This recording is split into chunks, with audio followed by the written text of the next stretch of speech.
The Legend of Zelda Tears of the Kingdom is right around the corner, and we're finally going to get to see all of the old characters again. Link, Prince Sidon, Zelda...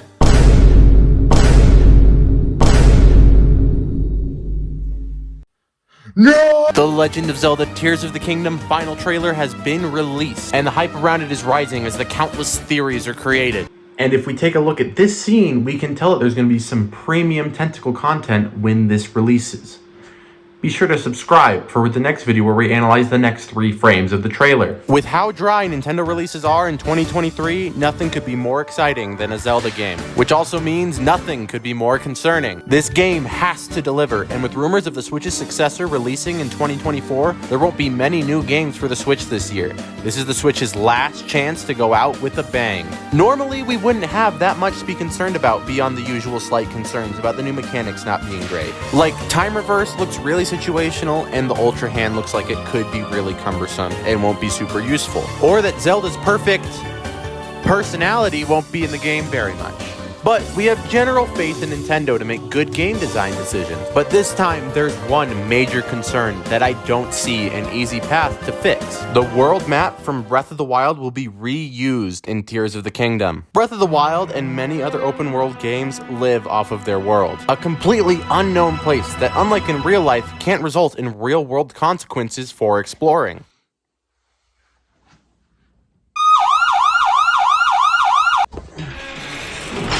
But Ubisoft said if I could see it, I could go there! This is the main draw of open world games, and while they can have collectibles, deep combat, side quests, or any number of other things to supplement the exploration, the world is what matters most. Breath of the Wild, in particular, relies on this in a huge way. The rest of the game is far from perfect, with lackluster dungeons, a story that is purposely designed to be basic, and combat that boils down to using one technique against the same 3 enemies every time. Breath of the Wild would not hold up as a regular game, but the open world is what makes this one of the greatest games ever made. There's all kinds of stuff to discover around every corner as you explore with no direction in mind while Zelda rots in the castle. It's a magical experience that is rare to find in gaming. Discovering a dragon for the first time or reaching one of the labyrinths feels amazing. The feeling you get from discovering things is the whole reason the open world genre has gained so much traction in the past decade. This genre does come with its own issues, like the fact that you'll end up exploring the game more than your real life relationships. Not now, Teddy, I'm gaming! And, more importantly, replayability drops significantly on repeat playthroughs because you already know where at least some of the interesting stuff is. This normally isn't an issue though, because the game already has hours of content on the first playthrough, so only the most dedicated players will need to replay the game. I will divorce you. But Tears of the Kingdom is reusing the map from Breath of the Wild. It's clear from the trailers they're adding a whole bunch of stuff to the world, but that's not going to make it the same as exploring it for the first time. You're still going to recognize a lot of the world, and you're no longer the guy exploring a woman's bathroom for the first time. You're a guy who's been arrested before and are now noticing that they added a urinal. There are games that have reused maps in the past and have had no issue, but it's often because the selling point is not the world itself. It doesn't matter that God of War reuses some realms and Yakuza reuses Kamurocho every game, because it doesn't matter that I can't rediscover Kamurocho. It matters that I can find a man doing this dance. But in Breath of the Wild, if I can't rediscover the Heart Lake again, what's the point? No matter how much of the world you change, you're still going to know where significant locations are, and you'll even be able to infer where new things will be. It's going to be difficult for Tears of the Kingdom to live up to Breath of the Wild with this drawback. But that's not the only thing it's going to be compared to. Since the release of Breath of the Wild, there's been another game with the world on an even higher level.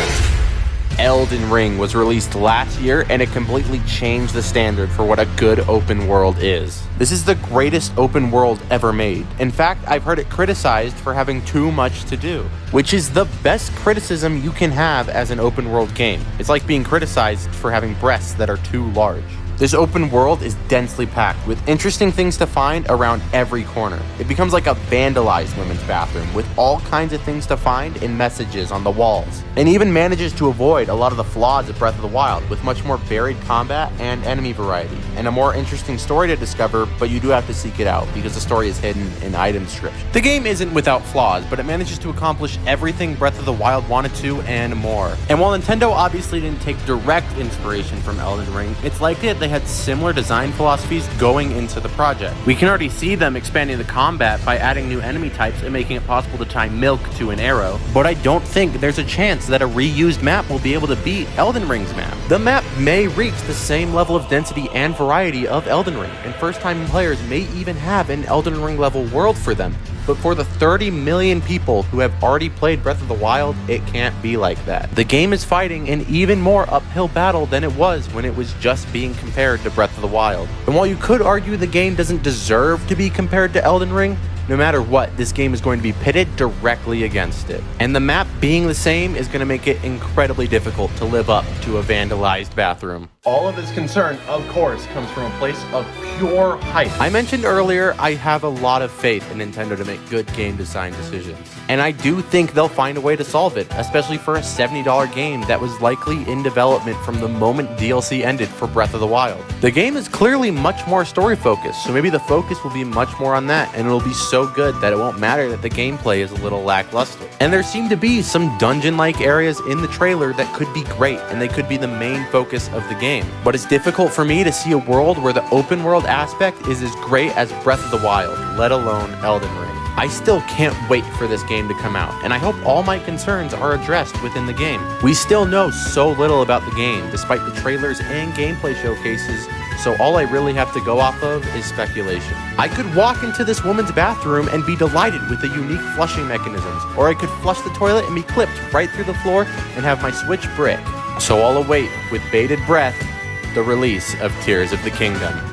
Which women's bathroom was your favorite? Be sure to let me know in prison when we meet, because that was a real women's bathroom and I'm now a real registered sex offender.